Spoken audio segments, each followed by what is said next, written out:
Bonjour et bienvenue sur Développement Facile. Voici un nouveau tutoriel sur le framework Phaser. Donc c'est un framework rapide, gratuit, open source qui vous permet de créer des jeux pour les mobiles, donc pour les tablettes, les smartphones et les ordinateurs de bureau, des jeux en HTML5, JavaScript très facilement parce que ce framework contient tout un tas de fonctionnalités qui vous simplifient la vie. Donc dans ce nouveau cours, vous allez continuer à découvrir les fonctionnalités du framework Phaser, donc la série Phaser. Et là, vous allez apprendre à travers un exemple comment mettre en place la programmation orientée objet, c'est-à-dire si vous avez des jeux qui contiennent une multitude d'interfaces, de code JavaScript à créer, il faut que vous appreniez à séparer votre code dans plusieurs fichiers JavaScript. Donc là, pour faire un truc aussi simple que ça, le préloader que vous voyez au début, je vais vider le cache. Vous avez un petit préloader, barre de chargement au début, la neige qui tombe, une arrivée d'une twin, une deuxième twin qui arrive, et après, il y aura un bouton pour lancer le jeu. Donc là, c'est très simple. Comment vous faites? Comme d'habitude, vous avez votre index.html pour smartphone, tablette ou ordinateur de bureau. Vous incluez le fichier JavaScript Phaser, puis vous incluez main, ça va lancer le jeu directement. Le boot, ça prépare le démarrage avec la barre de progression. Preload, ça lance le chargement des différents éléments. Et ça, c'est l'interface d'accueil du jeu.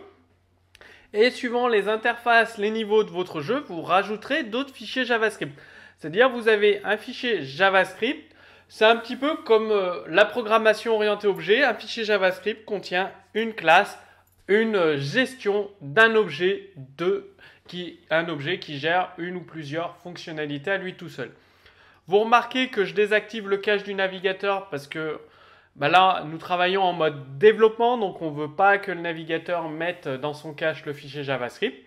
Alors, votre classe main, c'est comme d'habitude, ça ne change pas. Dès que le DOM est chargé, on lance la fonction main.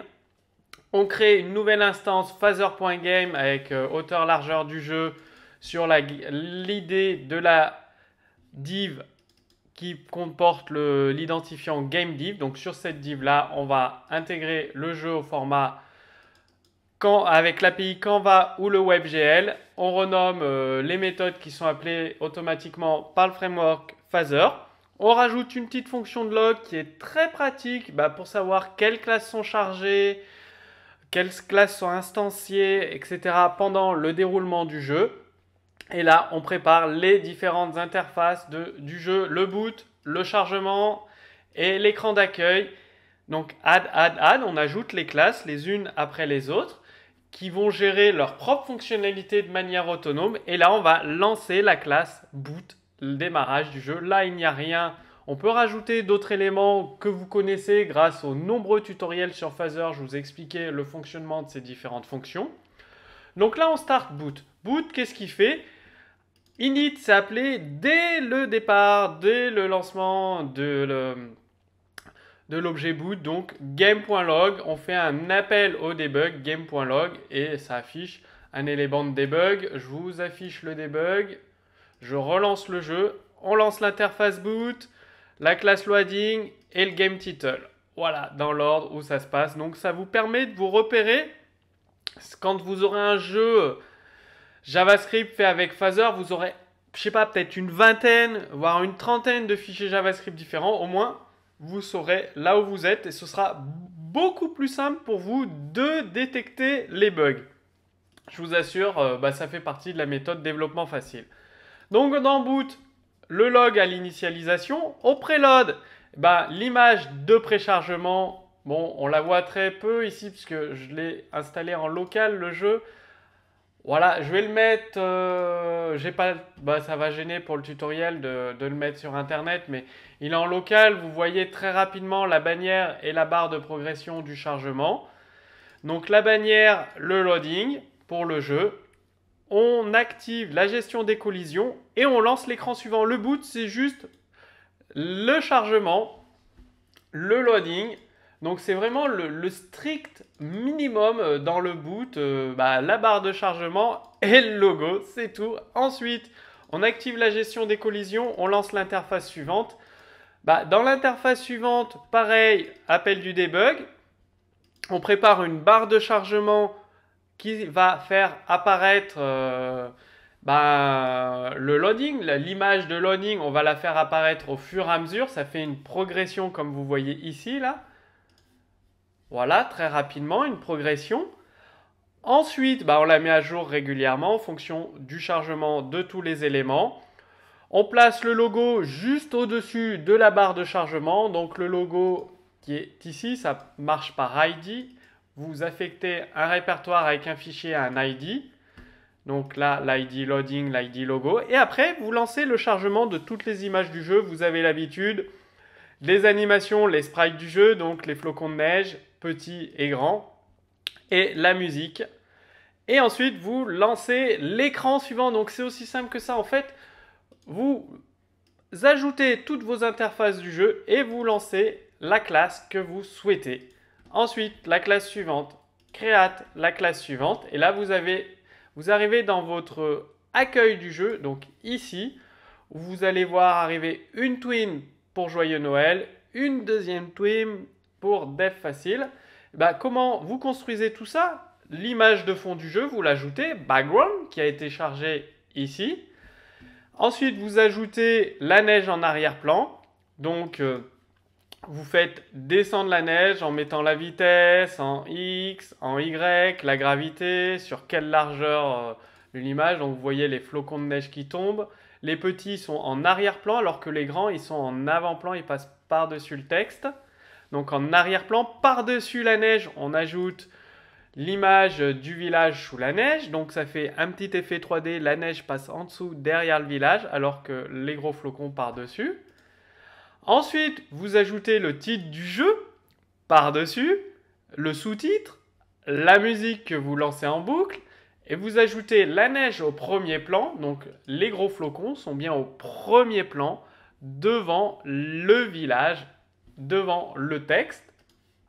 Et c'est là où vous faites l'apparition du village petit à petit derrière.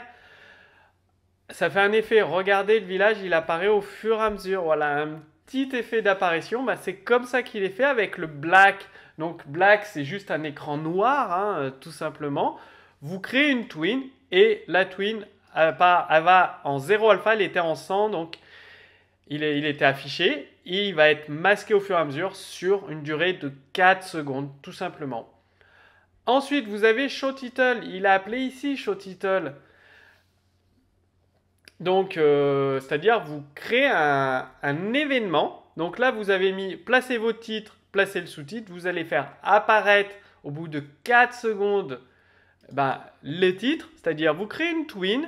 Elle va se déplacer en X jusqu'à 320 en 2 secondes.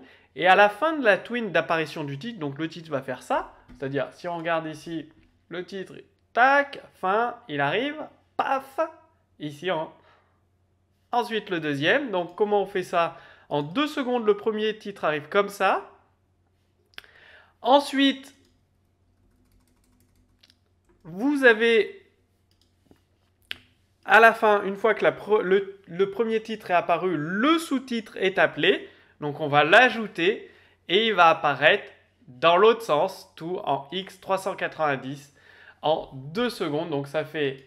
Il y en a un qui apparaît comme ça à 2 titres. La twin se lance ici. Paf. La twin est terminée. Le sous-titre apparaît ici de ce côté.